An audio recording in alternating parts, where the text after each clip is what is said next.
is a wheat penny? Oh man, so Lincoln cents is what I first started collecting when I was a kid. So how I started collecting was my uncle gave me a bag of 100 wheat cents for my birthday, and gave me a trifold Whitman album, and it said, okay, this is kind of what you do. You look for the date in the album, and you look for the date on the coin and the mint mark, and you kind of match them up.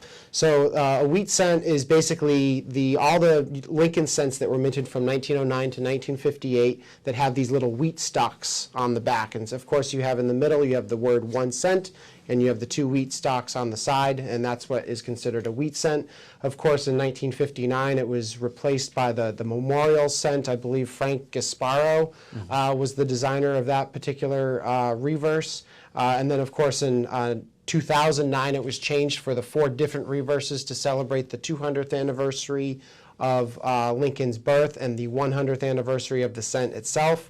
And then in 2010, it was changed to the shield, which it's currently on the cent today.